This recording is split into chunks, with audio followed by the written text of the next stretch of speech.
Hello, everyone. Thanks for joining me for tonight's episode. Tonight I'll be narrating a story from one of my subscribers. And again, as always, I remind you all to please be mindful and respectful in the comments field below. Sharing your personal stories is not always the easiest thing to do, so please take into consideration the time that these individuals spent writing out these stories and sharing them with us. And to the ones who submitted the stories over to me, I just wanted to give you another thank you for the content that you've provided. And of course, you guys will remain anonymous, and slight details and the names of the individuals within these stories have been altered to protect everyone's identity. So please sit back, put on a good pair of headphones or speakers, and let's begin.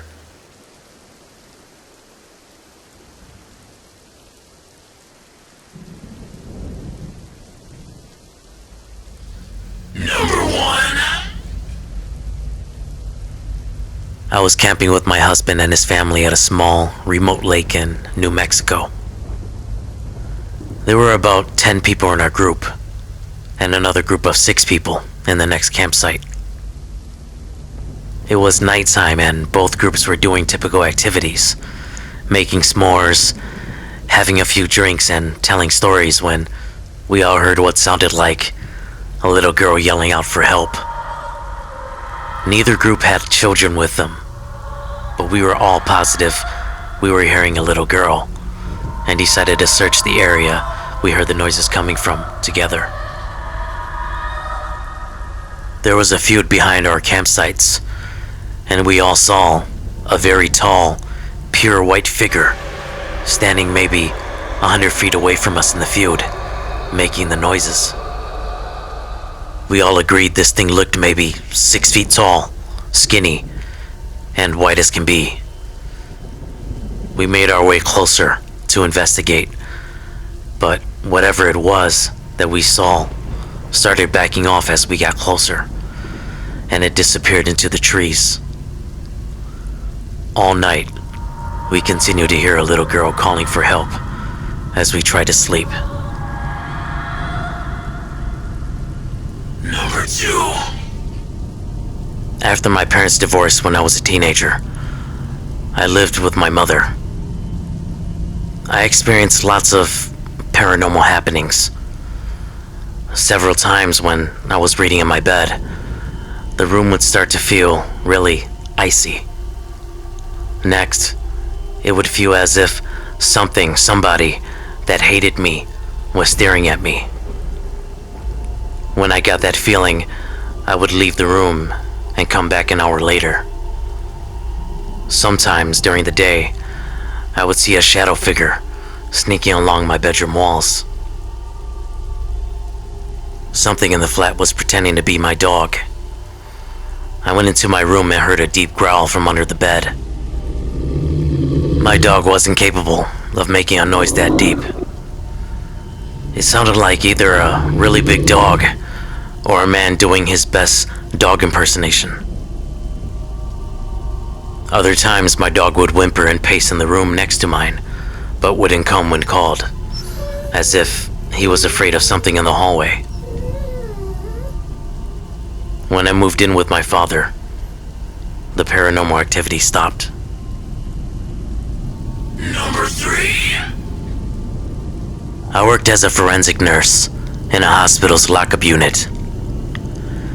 We had one older lady who swore she was being haunted and abused by a demon she would call Tiberius. So many crazy things happened while she was on the unit. We'd go into the room, do normal care, leave, and seconds later, she'd start screaming bloody murder. We'd run into the room to find her looking like she'd been in a fight with a boxing champ. Bloody lip, black eye, markings all over her body. No one ever saw her doing this stuff to herself. Things would get moved around the room by themselves. At one point, she was in protective restraints because the doctor thought she was hurting herself. There was no way she could have moved or done anything to herself while in these restraints. But new marks would always appear, or her tray cart would be across the room. The room was secure, so there was no way someone else was doing this. When we asked her questions, she'd just say, "It was Tiberius." After she was discharged, we always had trouble with that room. If there was going to be a rapid response or code, it happened in that room. One night, a guard reported lights blinking on and off. It was that room. Number 4. I was standing in my parents' room, talking to my very sick dad at the time. He was dying of stage 4 esophageal cancer. I got the feeling something was behind me. I looked towards the doorway to the living room, and something about 4'6" and fully black is peeking around the corner with its hand on the doorframe. I ran towards it, and it slipped back around the door. When I got outside the doorway, there was nothing. My dad was completely confused when I stepped back inside the room when I tell him. People who stayed at my house in my dad's final days claimed to have seen it. My mom saw the figure on multiple occasions in multiple places until he passed away. We haven't seen it since. Number 5. I just had a recent breakup with my ex. It was a bad breakup, actually. I ended up kicking her out. But as to reasons why, this is a story for another time. But I now live by myself in this shabby duplex in St. Paul, Minnesota, all alone. To be perfectly honest, when we had initially moved into this place, something did feel a bit off, but the price was just right, and it was just too good to pass up. Then about 2 months in is when we started to really get the real bad vibes here. The whole feel of the place just felt heavy all the time, and it didn't make any sense. Like it had bad energy all the time. The first thing we noticed was that on certain nights, one area of the living room space always felt a bit colder than the others. And then on certain days, I would feel deeply depressed, whereas on other days, I would just feel angry for no reason at all. My ex and I would find ourselves getting into fights constantly here. One night, we heard footsteps creeping slowly down across our kitchen floor. Some nights, the sound of those footsteps seemed to have made it to the front of our bedroom door. But whenever my ex made me go check it out, I would open the door to nothing but darkness. But let's fast forward things to the present day. So now that I've been living alone for a while now, I haven't actually experienced anything out of the ordinary at all. But that was until just a few nights ago. You see, I'm a night owl, and I tend to either stay out late with the guys, or I'm home all night gaming, or just on YouTube. On this particular night, I had just gotten home from a bar with a few of my buddies, and it was a little after 2 a.m.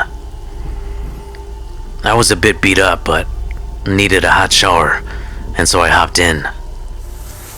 I can't explain it, but a few minutes into my shower, I began to feel uneasy. Almost like there was bad energy around me. For this reason, I held myself back from closing my eyes completely when I was applying shampoo. It's just one of those things that you do out of paranoia, like in the movies.